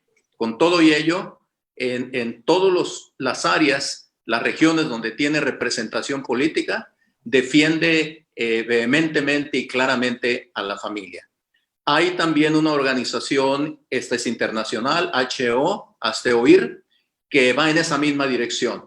Y la publicación electrónica de Alert, que que nos mantiene al día en cuanto a todo este movimiento del progresismo y cómo luchar contra él y defender a la familia. Bueno, la pregunta es, más que pregunta sería, ¿qué consejo nos daría? Aquí en México, lamentablemente, aún no tenemos un partido de ese nivel y de ese carácter como el de Vox allá en España. Gracias a Dios por los inicios que se están tratando de dar y que acaba de mencionar el pastor y licenciado Saúl Rodríguez, y que espero que tenga eco de muchos, no solo abogados, sino personas interesadas en el campo de la política que quieran incursionar y contactarlo y empezar a trabajar más fuertemente esto. Pero en el momento no lo hay. Y lamentablemente cuando algún probable partido se ha identificado un poco, pronto es reducido casi a la nada. Entonces, ¿cuál sería su consejo para nosotros como mexicanos, como Iglesia de México? Mientras no tengamos una organización política que defienda allá en esos planos, gracias a Dios por el buen número de políticos como los que ha mencionado el licenciado Aaron Lara, que están en diferentes estados, pero están en una lucha prácticamente solitaria. Están siendo afrentados y están siendo atacados, no tienen una organización política que les respalde. Debemos responder al llamado que hace el licenciado Aaron Lara de entrar como cristianos individualmente, pero mientras llegáramos a tener una organización bien establecida, ¿cuál sería su consejo? ¿Qué es lo que allá hacen los cristianos en España y que nosotros debiéramos hacer para empezar a luchar de una manera más clara y frontal contra el movimiento progresista? Estimado Rafael, la pregunta que me hace, no sé si yo se la puedo responder con toda la consecuencia, porque le voy a decir algo que ustedes probablemente ya saben, ¿no? En España somos apenas el 1% de población cristiana, casi que no contamos para nada dentro del espectro social y político, no así ustedes, que en sus países de origen tienen un mayor porcentaje. Miren, el problema de Vox, y yo quiero ser muy sincero aquí, Vox es cierto que es probablemente el único partido que no se ha plegado a la transversalidad de género y que sin ningún tipo de ambajes declara que la familia es la familia heterosexual y habla sin pelos en la lengua de cosas que otros partidos, por miedo a no ser políticamente correctos, no hablan. Eso es una realidad. Vox es un partido que, aunque se declara confesional, en sus raíces, pues estas se hunden en el catolicismo histórico, ¿no? En España, lo cual en principio no es que sea malo. Ahora, a mí lo que me preocupa es que la voz del Evangelio tenga que suscribirse a los postulados de un partido que no en todas sus pretensiones nosotros los cristianos encajamos en lo que dicen. A mí no me interesa como creyente que en España los evangélicos se nos asocie con Vox o no completamente se nos asocie con Vox. Y le voy a decir por qué. Porque yo entiendo que debería de haber un partido netamente con postulados evangélicos que nos definiera al 100% a los cristianos. Cuando a mí se me asocia con Vox, automáticamente se me limita mi capacidad de ser escuchado porque me van a asociar inmediatamente con la extrema derecha y se va a limitar mi poder de decir lo que tengo que decir en otros foros. Y eso nosotros no lo contemplamos como una cosa muy adecuada. Tenemos que ser independientes en este sentido y no circunscribir nuestros intereses a los postulados de ningún partido, bajo mi punto de vista, a no ser que haya un partido evangélico que nos defina al 100% en la esencia de lo que un cristiano tiene que ser, ¿no? Ahora bien, yo estoy más que de acuerdo en que el pueblo cristiano tiene que quitarse de encima un complejo de minoría y tiene que quitarse de encima un complejo de inferioridad. Y la visibilidad, que es un término que no tiene que apropiarse solo la ideología de género, los cristianos también tenemos que hacernos visibles. En todo lo que Aaron Lara está defendiendo a través del Congreso y muchos de ustedes defienden también para que política y públicamente se nos escuche. Pero yo creo que también hay que hacer una labor de puertas adentro interna de fortalecimiento de la Iglesia. La Iglesia necesita una colonización teológica. La ideológica ya nos la da la ideología de género. Necesitamos una colonización ideológica donde haya escuelas de padres, donde los padres sepan cómo deben de educar a sus hijos, donde haya cursos de teología, cursos de formación de matrimonio, donde haya cursos especializados que formen al liderazgo y le capaciten para saber cómo un pastor tiene que enfrentar la confusión de identidad de uno de sus miembros, cómo un pastor ayuda a una persona a retornar a su heterosexualidad natural cuando le llega un caso similar a la Iglesia. La Iglesia tiene que hacer una labor de puertas adentro, de fortalecerse en formación de sus instituciones, de los matrimonios, de la educación de nuestros hijos y del propio liderazgo para que estemos capacitados y sepamos hacer frente. Miren, les digo una frase y termino, una frase que no tiene desperdicio y que dice así: no podemos defender la fe con piedras y palos frente a la artillería erudita del enemigo solo por sabernos en el bando correcto. Si queremos defender la fe, tenemos que dar la talla en el campo espiritual y en el campo académico, porque si no, es preferible el oscurantismo privado a la necedad pública, ¿no? Entonces la frase creo que no tiene desperdicio y resume muy bien que es la hora de la Iglesia, pero que ésta tiene que aprender a prepararse bien. Muy bien. Pues muchas gracias. Pastor Edwin, ¿alguna otra pregunta que tenga ahí en agenda? ¿O vamos concluyendo ya esta parte? Sí, bueno, gracias, pastor. Creo que hay una pregunta pendiente de parte del pastor Rafa y quisiera que después que plantee esta que acaban de compartirnos en las redes, el pastor pudiera plantear la pregunta que tiene pendiente. La pregunta es en este sentido: ¿al lado de quién, aunque ya se ha respondido en parte, al lado de quién debemos trabajar, al lado de quién debemos hacer nuestra labor para alcanzar nuestro cometido como iglesia de recuperar todo este terreno? Bueno, pues ahí está la pregunta que están haciendo. ¿Alguien quiere contestar? La pregunta era para el licenciado Aarón Lara, entonces si él quiere contestarla. Ok. Su micrófono, licenciado Aarón. Claro. Gracias. Muchas gracias. Con todo gusto. Yo debo decir, la Iniciativa Ciudadana trabaja con todos los partidos políticos y con ninguno. Es decir, buscamos alianzas con todos los partidos, porque en este momento tenemos batallas muy complicadas por lo desequilibrado que quedaron los congresos. Que en esta pasada elección, en 2018, Morena arrasó de una manera, como decía yo hace un rato, impresionante, y yo estoy absolutamente de acuerdo, convencido en que ese arrasamiento se debió al hartazgo ciudadano de los diferentes gobiernos que con actos de corrupción inauditos, pues ya la ciudadanía se sentía defraudada por todos. Así que lo que se buscó fue un cambio terrible en el sentido de que cambió la forma de hacer política en México.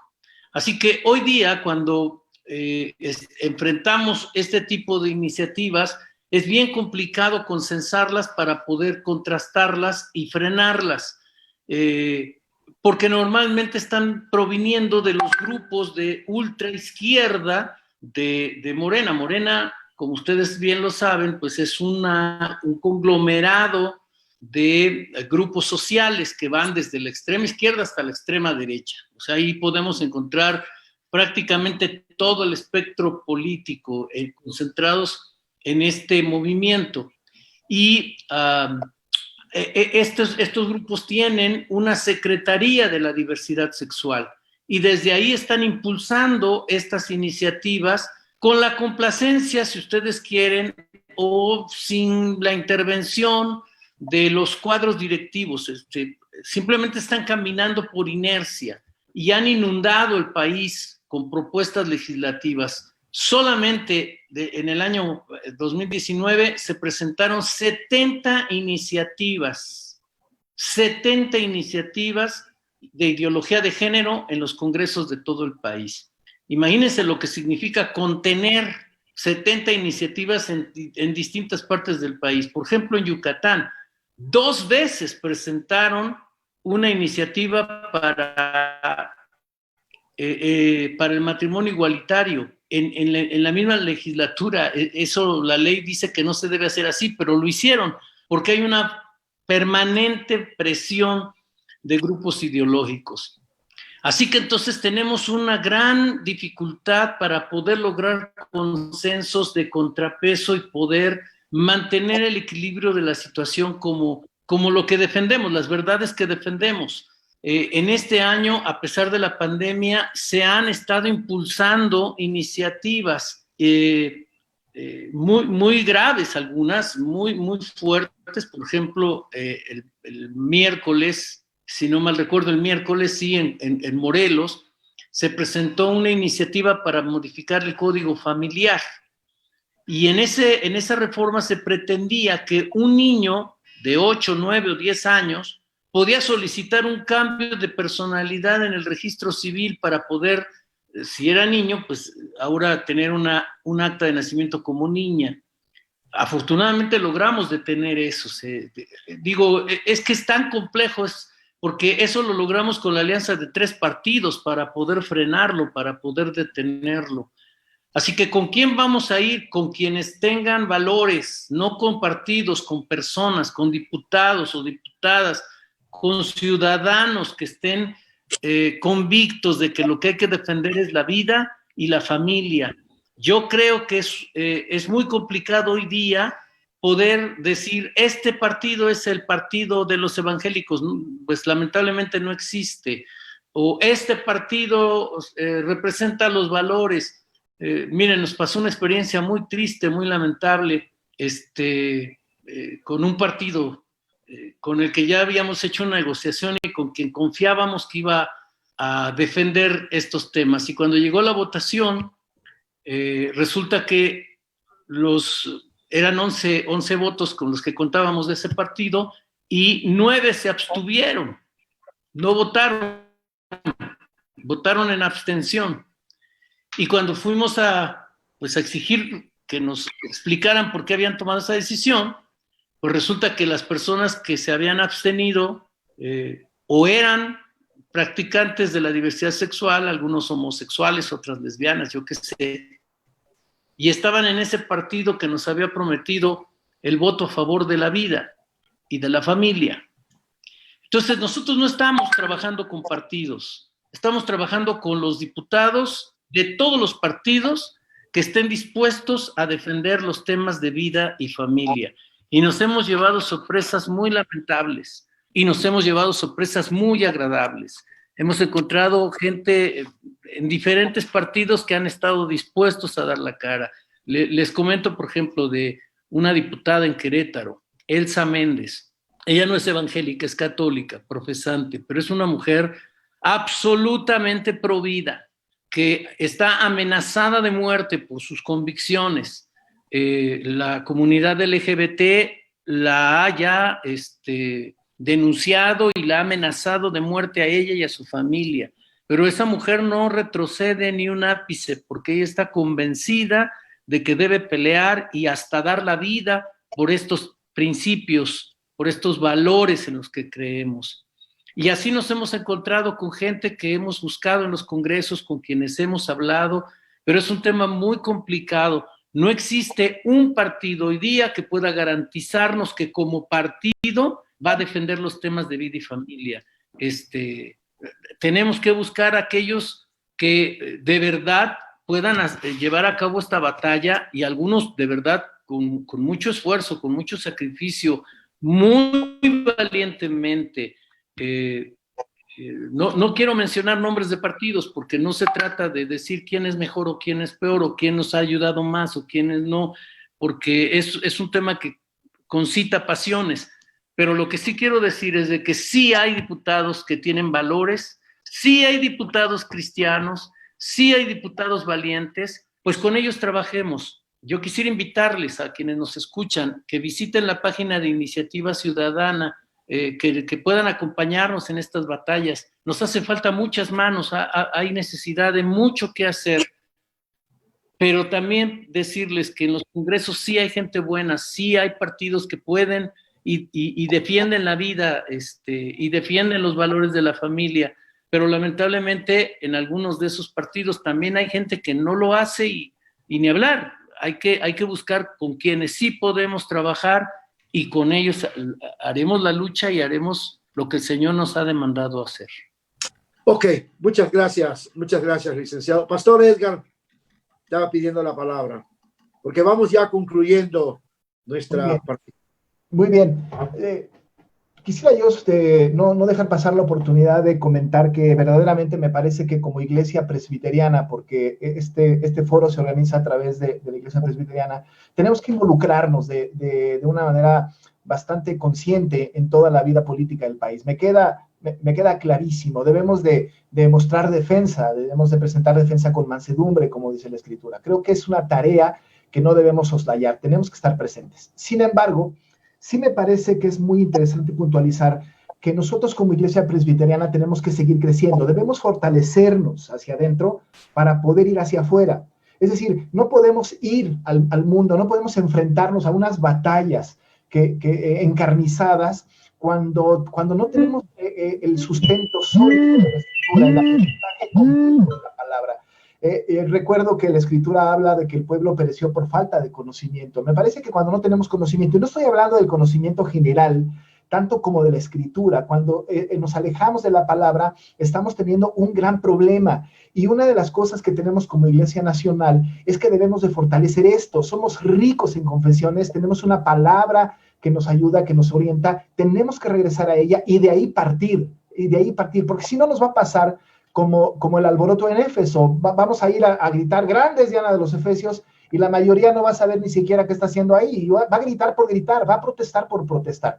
Creo que es importante protestar, creo que es importante manifestarnos, pero más importante es robustecer nuestra fe. Déjenme decirles que con tristeza en el mundo evangélico, hoy el evangelio está sufriendo más por sus expositores que por sus opositores, porque no estamos atendiendo el principio bíblico, porque estamos alejados de las escrituras, y me parece que es muy, muy importante que nos acerquemos, que tengamos proyectos, que hagamos planes, que fortalezcamos la educación cristiana de nuestras iglesias, de nuestros niños que van a las escuelas, de los jóvenes de nuestra iglesia nacional. Tenemos que robustecernos ahí. A partir de ahí, salir, y entonces sí protestar, y entonces sí manifestarnos, pero para que no nos tomen el pelo, para que no nos vacilen con ideologías que no podemos defender.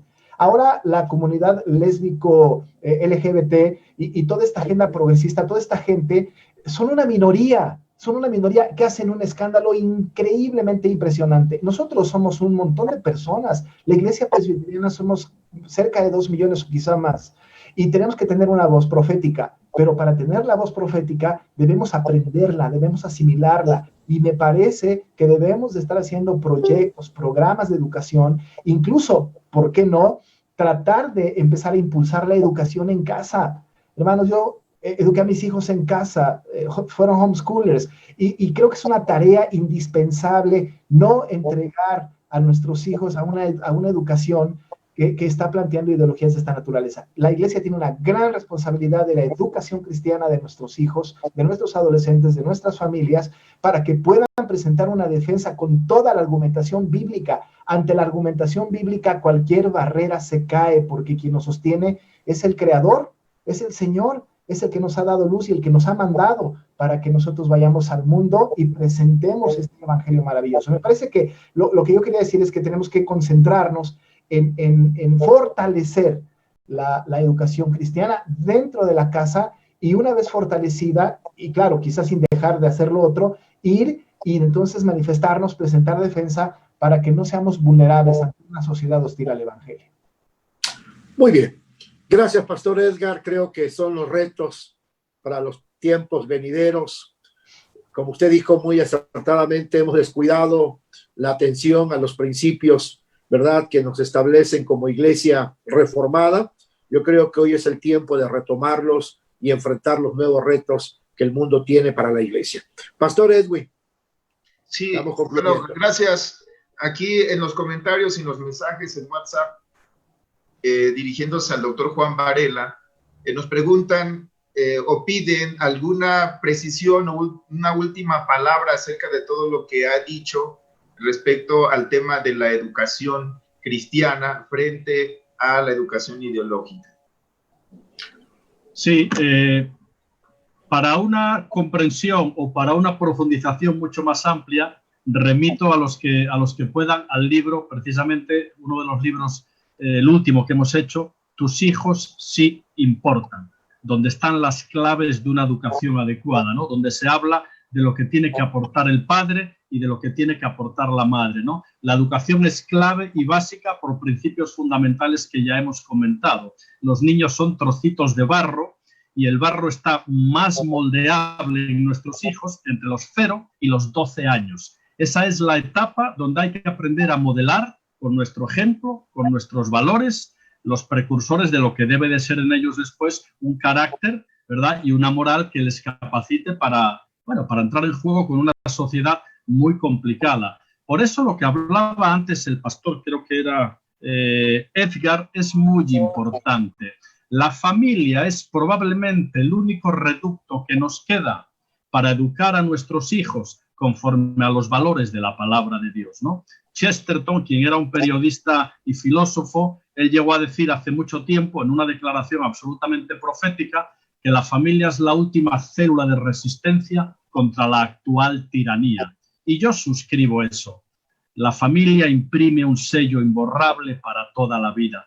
Y de la familia los niños aprenden y reciben las claves para saber cómo conducirse después. Por eso el Estado, el Dios Estado, dentro del nuevo neocomunismo, lo que pretende es quitarle la potestad a los padres para ser ellos quienes eduquen a los hijos, ¿no? Por tanto, la familia hoy más que nunca adquiere una importancia vital. El papel de los padres es fundamental para contrarrestar todo lo que la sociedad les pretende lanzar y por eso es absolutamente necesario que desde el entorno de la Iglesia se hagan escuelas de padres, que los padres sepan cómo deben educar correctamente a sus hijos, cómo se combina afectividad con disciplina, que son dos principios complementarios pero indispensables para la educación de nuestros hijos. Y si nos atenemos al modelo bíblico, este está muy claro.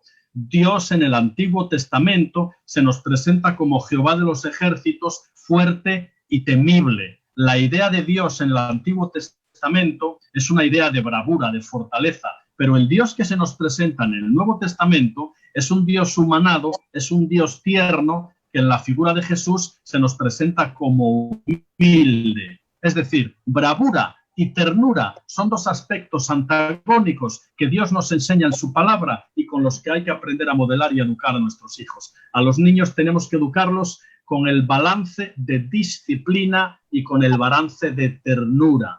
Y es ese balance de la disciplina y de la ternura, y el papá y la mamá son los que están capacitados para hacerlo, lo que va a hacer que nuestros hijos crezcan con claves adecuadas. Pero la labor de los padres es absolutamente fundamental. Por eso la Iglesia tiene que fortalecer todo lo que son programas, escuelas de padres, que los matrimonios nazcan creciendo las claves de un matrimonio adecuado, que haya formación a los novios antes de que se casen para que sepan enfrentar de forma adecuada lo que va a ser después sus futuras familias, y hay que fortalecer la institución de la familia, porque miren, familia e Iglesia ahora mismo son las dos únicas instituciones capaces de dar a esta sociedad algo que necesita desesperadamente. Y esta sociedad, en el medio del mar embravecido en el que se encuentra, necesita las anclas de la verdad y de la esperanza. En medio de una época de la posverdad y en medio de una época de mentira y en medio de una época donde hay incertidumbre frente al futuro.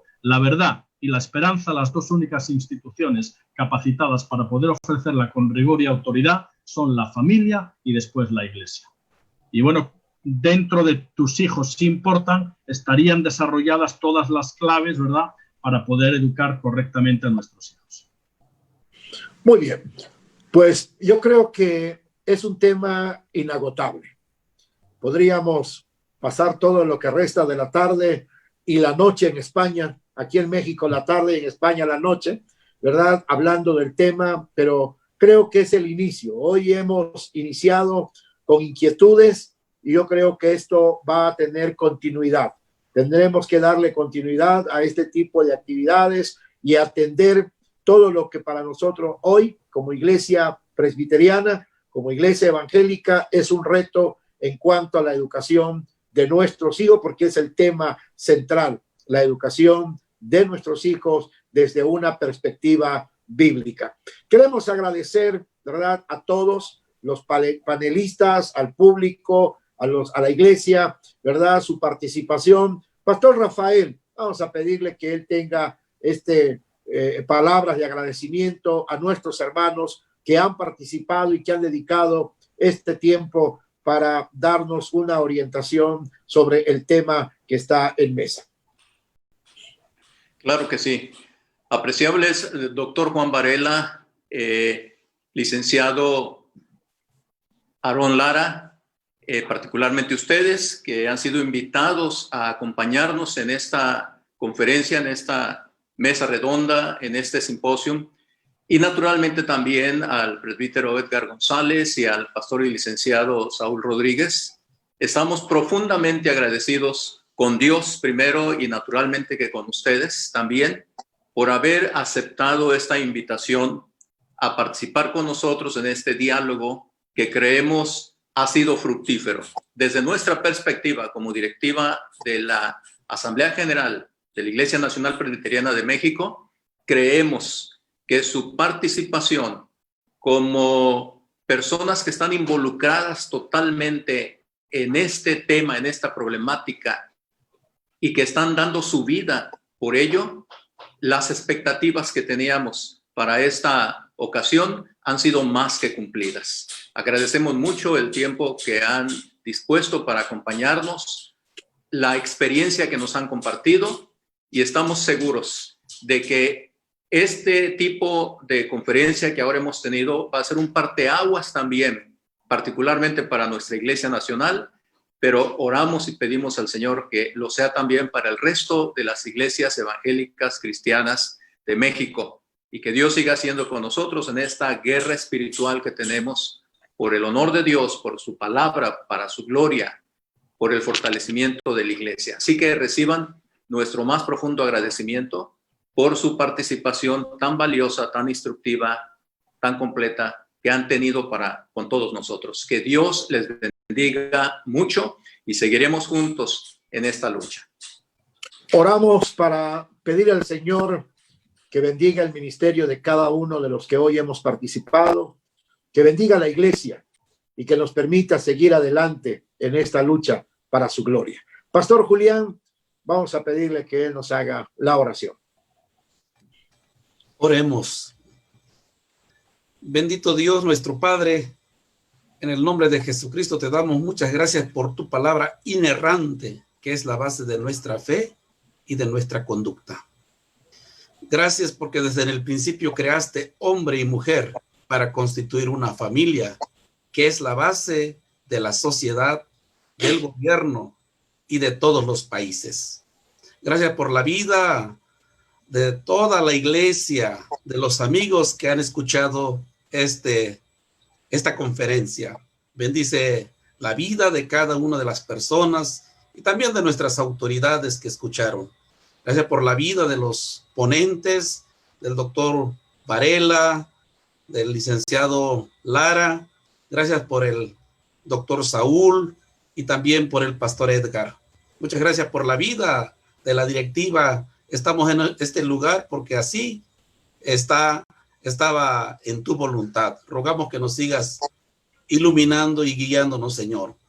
También en este momento estamos muy agradecidos por este tiempo que nos has regalado y que de seguro traerá bendición en la vida de tu pueblo para la gloria de tu nombre. Te agradecemos todo en el nombre de Jesús.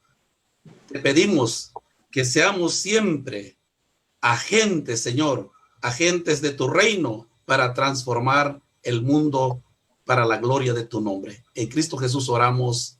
Amén. Pues mis amados hermanos, un abrazo hasta España, aquí en la Ciudad de México, Ciudad Victoria, hasta Ciudad Satélite, y los que estamos aquí cerca, Pastor Rafael, hasta Monterrey. Y a toda la iglesia Nacional Presbiteriana de México, a toda la Iglesia Evangélica, un fuerte abrazo, un fuerte saludo, que el Señor les bendiga y recordemos que estamos en las manos de un Dios que es el dueño de este mundo, que es el dueño y lo sigue gobernando. Nada ha salido del control de sus manos. Y quiera Dios que sigamos, que Él nos siga usando para su gloria. Mi hermano Juan, un abrazo a usted, a la familia. Mi hermano Aarón, bendiciones también. Un abrazo a la familia y para todos. Que Dios les bendiga. Muchas gracias. Que Dios los bendiga. Un placer. Un placer. Que Dios les bendiga también. Gracias. Dios con ustedes.